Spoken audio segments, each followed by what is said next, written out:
Patriot May 1 world വൈഡായി റിലീസിനെത്താൻ പോകുന്ന മലയാളത്തിലെ വലിയൊരു മൾട്ടി സ്റ്റാർ പ്രോജക്റ്റാണ് പേട്രിയറ്റ്. ഡയറക്ടർ മഹേഷ് നാരായണനാണ്. പടത്തിൻ്റെ കാസ്റ്റ് നോക്കിയ ഒരു വൻ പവർ ഹൗസ് തന്നെയുണ്ട്. മോഹൻലാൽ, മമ്മൂട്ടി, ഫാഫ, കുഞ്ചാക്കോ ബോബൻ, നയൻതാര അങ്ങനെ വലിയൊരു സ്റ്റാർ കാസ്റ്റാണ് ഈ പടത്തിൻ്റേത്. ഇത്രയും വർഷങ്ങൾക്ക് ശേഷം മോഹൻലാലും മമ്മൂട്ടിയും ഒരു പടത്തിൽ ഒരുമിച്ചെത്തുക എന്നതാണ് ഈ പടത്തിൻ്റെ ഒരു വലിയ ഹൈലൈറ്റ്. സാധാരണ ഇങ്ങനൊരു കോംബോ വന്നാൽ സ്വാഭാവികമായിട്ടും ഹൈപ്പ് കയറേണ്ടതാണ്. പക്ഷേ ഇവിടെ ഹൈപ്പ് കൺട്രോൾഡ് ആണ്. കാര്യം ഇത് 2020 ഒക്കെ പോലൊരു തട്ടുപൊളിപ്പൻ പടമല്ല. ശക്തമായ കഥയും ക്യാരക്ടേഴ്സും ഒക്കെയാണ് ഈ പടത്തിൻ്റെ ഒരു ബേസിക് ലൈൻ. അതുകൊണ്ട് തന്നെ ഓഡിയൻസിൻ്റെ ഇടയിൽ പ്രതീക്ഷ ഉണ്ടെങ്കിലും ഹൈപ്പ് ബാലൻസ്ഡ് ആണ്. ഇപ്പോൾ പേട്രിയറ്റ് സിനിമയുടെ ബുക്കിംഗ് ആരംഭിച്ചു കഴിഞ്ഞു. കുറച്ച് മണിക്കൂറുകൾക്കുള്ളിൽ തന്നെ ഏതാണ്ട് 7 കോടിക്കടുത്ത് പ്രീ സെയിൽ വന്നിട്ടുണ്ട്. അതിൽ കേരളത്തിൽ നിന്ന് മാത്രം കിട്ടിയത് 2 കോടിക്കടുത്താണ്. ഹൈപ്പില്ലെങ്കിലും എക്സ്പെക്റ്റേഷൻ വളരെ കൂടുതലാണ്. ഇനി ഈ പടത്തിൻ്റെ റിലീസിന് ഒരു ദിവസം മാത്രമേ ബാക്കിയുള്ളൂ.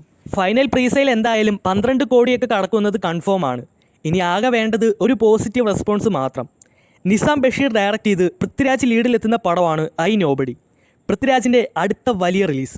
ഇതൊരു സൈലൻറ്റ് പ്രോജക്റ്റാണ്. കാര്യം ഇങ്ങനൊരു പ്രോജക്റ്റ് അനൗൺസ് ചെയ്ത് ഷൂട്ട് കഴിയുന്നത് വരെ അവർ ഈ പടത്തിൻ്റെ ഭാഗത്ത് നിന്ന് ഒരു അപ്ഡേറ്റും പുറത്തു വിട്ടിരുന്നില്ല.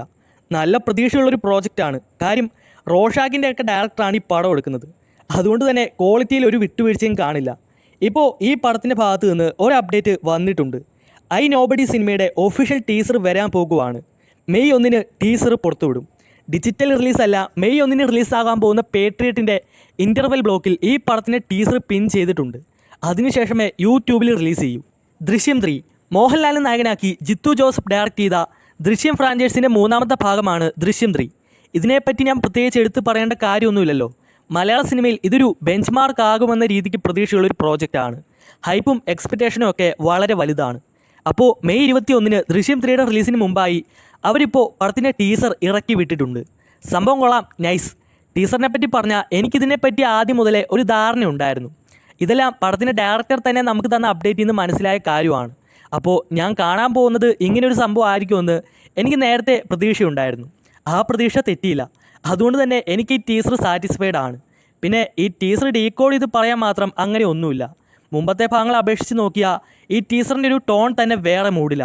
ഇതിൽ ജോർജ് കുട്ടി നേരിടുന്ന മാനസികമായ പ്രശ്നങ്ങളാണ് ഒരു മെയിൻ ഹൈലൈറ്റ്. മൊത്തത്തിൽ പറഞ്ഞ ദൃശ്യം 3 ടീസർ ഒന്നും അധികം റിവീൽ ചെയ്യാതെ ഓഡിയൻസിൻ്റെ എക്സ്പെക്റ്റേഷൻ ഹൈ വോൾട്ടേജിലേക്ക് എത്തിച്ചിട്ടുണ്ട്.